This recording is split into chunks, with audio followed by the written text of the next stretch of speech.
built of Bath stone and opened in 1805. This is where the Kennet and Avon Canal met the Somerset Coal Canal, now only partly restored for use as a marina. In its working days, the Somerset provided much of the south of England with its fuel. One year, in 1838, a record 138,000 tons was shipped through here.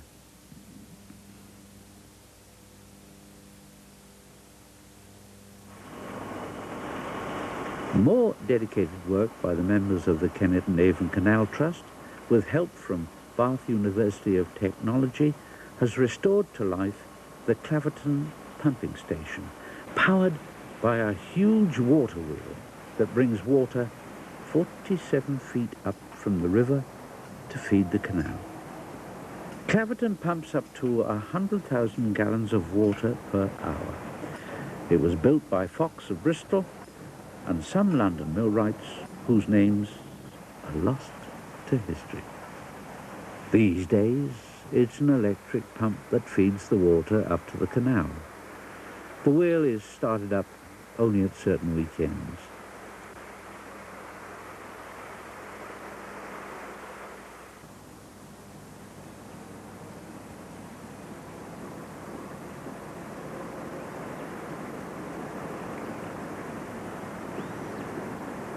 Approaching Bath, Howard meets up once more with John Meadows. At Bradford, John invited Howard aboard his boat, Gem. This time, they ride on the Trust's own trip boat. The gateway to the elegant Georgian city of Bath. 2 tunnels, specially constructed so as not to spoil the popular 18th century meeting place, Sydney Gardens, with the passage of an unsightly canal.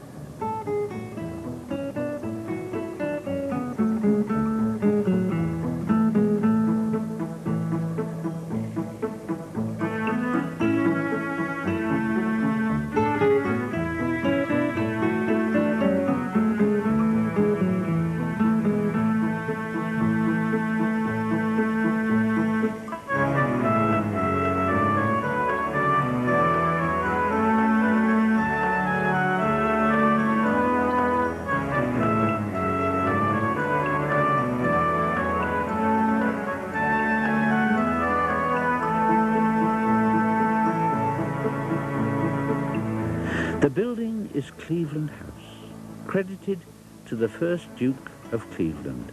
It became the first headquarters of the Kennet and Avon Canal Company, who, despite the city's reservations about admitting them, thus made themselves a fashionable part of fashionable Bath.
The canal works its way through the Widcombe Flight series of locks here, including this one, Britain's deepest canal lock, a drop in level of 18 feet 8 inches.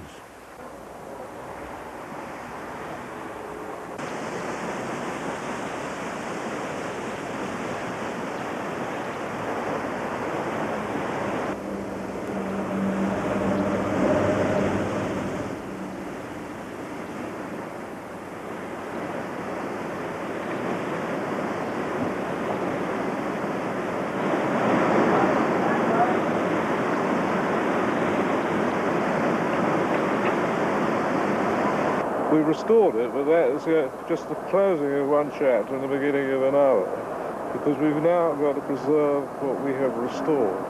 And I do have worries that it could decline again. There's still an awful lot of work. We still want an awful lot of members for the Trust. Yes, so the membership of the Trust is an important thing to keep Very going. important. It's the lifeblood.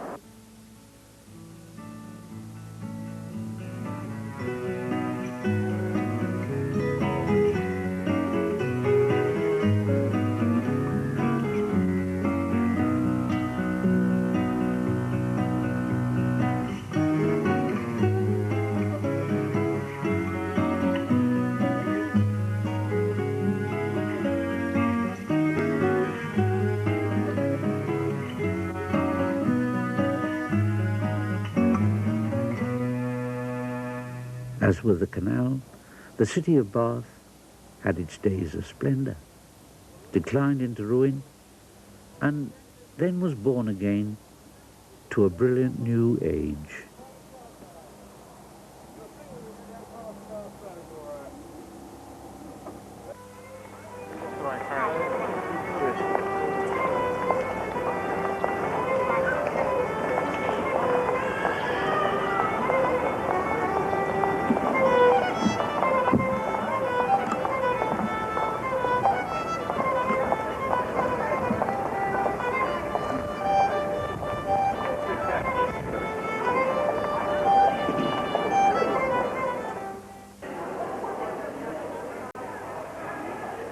This was elegant Aqua Salis, one of the cultural centres of Roman Britain.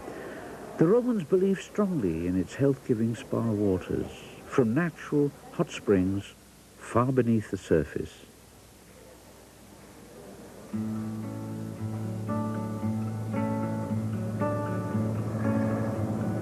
And so to Bristol, last port of call on this sentimental journey, on the kind of cold and windy day that many a voyager must have known in this seafaring city.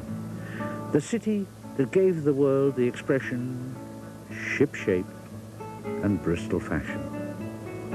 Here at Netham, we are still 7 miles from the Bristol docks and 14 miles from the open sea, and yet the incredible depth of tides, anything up to 32 feet, reach as deep inland as this.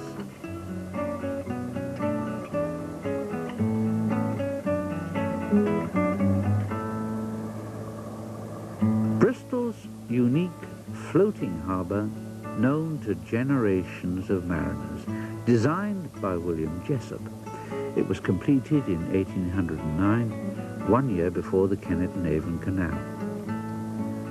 The floating harbour, so named because it provided the port with a constant level of deep water to accommodate the great ocean-going vessels, was built along the original course of the River Avon through Bristol Centre, while the Avon itself was diverted through the new cut.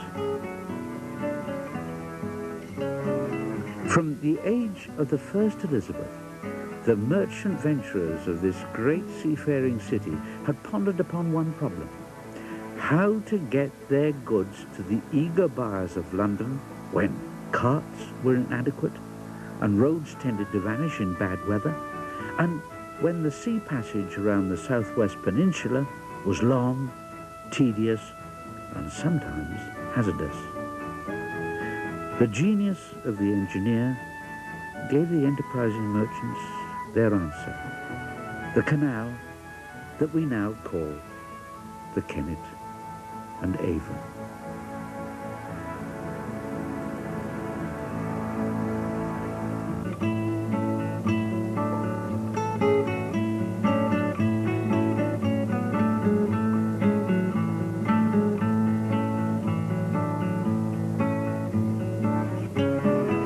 Tobacco from Virginia, coffee from Brazil, teak from the East Indies, tea from China.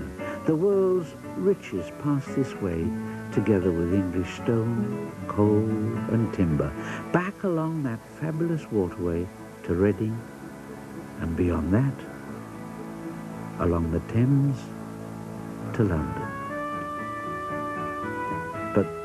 that's another story for another day.